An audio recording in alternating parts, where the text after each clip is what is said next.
Hi, today we're going to talk about an old naval tradition, the crossing the line ceremony.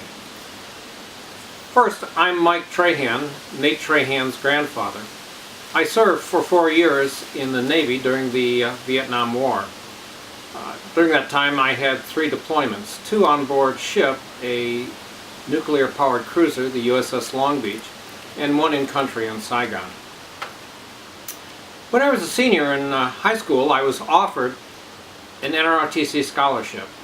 I took it, and some of the reasons may apply to you someday.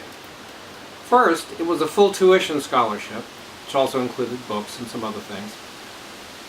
I ended up attending Illinois Institute of Technology, getting a math degree, and then later with veterans benefits to the University of Chicago to get an MBA. I could not have afforded, nor could my parents have afforded, me to go to any of those schools without some kind of scholarship. The second reason, I've read a lot of history and I know that freedom isn't something that is free. It has to be earned, it has to be defended, and this was part of what I could do to do that. And last, there was a draft going on at the time. I could have ended up in Vietnam anyway. This way I was there as an officer and able to get much more responsibility and some very different experiences. Although going either as a sailor or an officer would have been fine. Here I am as a brand new bright shiny ensign just after graduating. This is a second lieutenant in the Army. As you can see, no medals yet. Those came later. We're going to show you today an old naval tradition. It's at least 400 years old, although some accounts have it starting with the Vikings. It's the crossing of the line ceremony. And it occurs whenever you cross the equator on a naval ship. It's a 2-day ceremony. And if you have never crossed before, you're known as a slimy pollywog. But if you have gone through the ceremony and having crossed before, you're a rusty, trusty shellback. At this point, I've been across 3 times, once as a pollywog and twice as a shellback. The first day is Wog Day, and the wogs can kind of rebel and do things to the shellbacks. But of course, the next day will be much worse, depending upon how they treat the shellbacks. There's also a beauty contest, and every department on the ship has to nominate someone to get dressed up as a young lady so that they can participate in a ceremony. And as you can see, here's one of the participants, and it's a big event, and someone is selected to be the princess. Now, let me just say that what you're about to see would be considered hazing today. This was done in, between 1968, 1969, and 70. Traditions were a bit different then. Starting, I guess, in the 80s and after, this has been toned down quite a bit. So this represents things you should never ever do yourselves. You should never participate in these as part of with your classmates.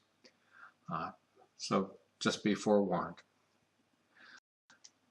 The next day is the day of crossing the line, and the ship has been preparing for this for quite a while. This is the crew, the shellbacks, all clustered on the fantail. This is actually big enough to land a helicopter on the ship I was on. And these were the shellbacks are the ones who have obviously crossed the equator before.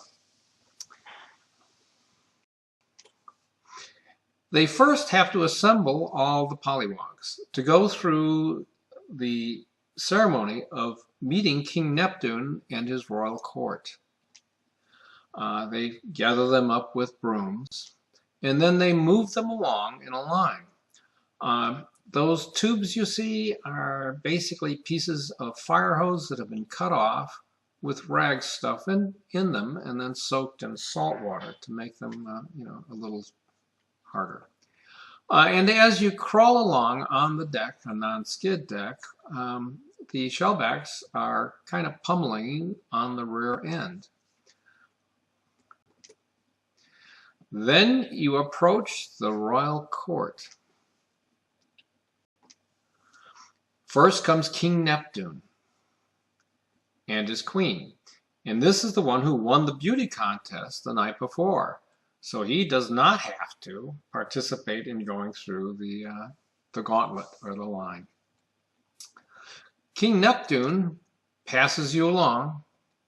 And actually, this may look as if it's not very nice, but being in this position, if you're a pollywog, is actually quite nice, because then nobody can be beating you on the rear end, which is much more comfortable. But first you come to the royal baby. This is the very fattest shellback on the ship. His belly is covered with Tabasco sauce, mustard, barbecue sauce, basically any kind of evil concoction. And you're supposed to go up and kiss the royal baby's belly. And when you do, he takes and grabs you and rubs your face into his belly to make sure you've got a good slathering of it. Now, the pollywogs actually do fight back at this point, and they do it rather passively. They do it by not shaving a day or two before, so their faces are filled with stubble. And so by the end of the day, the royal baby's stomach gets pretty raw, and he's probably hurting more than the pollywogs are. You then proceed to the royal judge, who then directs you to various stations. One station is the royal barber, where again you're kind of slathered with stuff. I don't even know what that is. You may visit the royal doctor, who proceeds to administer various potions to you, typically consisting of Worcester sauce, Tabasco sauce, other things all kind of mixed together. Not very good tasting. You may visit the royal dentist, who then proceeds to squirt something similar into your mouth for this. Again, these are not things that we are approving of these days. Wars have changed quite a bit. The worst of all, I think, is the royal photographer. This is a place where you sit in front of it, you open your mouth wide open, shut your eyes, and then they shoot flour into your mouth. The flour instantly desiccates your entire mouth. There's no feeling quite like it. You become totally dry. Nate tells me it's a little like the cinnamon challenge that you guys may have lived through already. You then proceed on and then have to do various other tasks. You notice the person on the ground, one of these pollywogs, is a petty officer. Basically, there are no exceptions for going through as a pollywog. If the captain of the ship has never gone through before, he's one of the pollywogs crawling around on the deck. I guess in 1936, Theodore Roosevelt was on a Navy ship that was crossing the equator as president, and he was going through the ceremony just like everybody else. Another station you may visit is the Royal Undertaker. The coffin is filled with various things, which we won't go into. As you continue around the fantail through these various stations, you may notice that on the left-hand side, which would be the starboard side on the ship, there's this brown tube. That's the chute. And when you go through that, it's filled with all kinds of leftovers and garbage from the ship's mess. Now this looks actually much worse than it is. Because again, while you're inside going through the chute, people are banging on you with those fire hose sections. But that's a heavy canvas, and so you're pretty well protected in there, and so it's actually kind of comfortable. As you emerge from it, you may be strung up on a stretcher and then fire hoses turned upon you.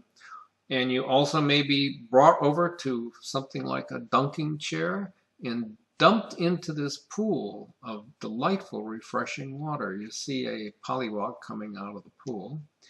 where you're moved further along, but by this point you're just about at the end of the crossing the line ceremony.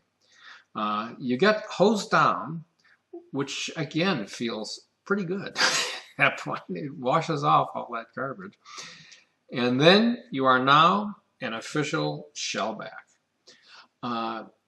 which most or all of you are not. You're slimy pollywogs. So enjoy yourself as you are, and know that there is a higher order of existence which you have yet to achieve. Anyway, that's the crossing the line ceremony, an old and honored naval tradition, but again, this was done back in the late 60s, and this has changed. It is not, done today in a way that is like this. And you would never do this in your school, high school or college, because this would be hazing. So, thank you for listening. I hope you enjoy it. And let me mention one other thing. One of the preconceptions I had, because I had never intended to make the Navy my career, I served my 4 years as a regular officer and then was out. But I always had this impression going in that in the military it was places where people went who would necessarily not be able to do that well, in the normal business world. That was absolutely not the case. I worked with some of the most hardworking, dedicated, and smart people that I have ever worked with while in the Navy. These were good, capable people. And so, if you ever consider joining the military, you will also be serving with some very good people. Thanks.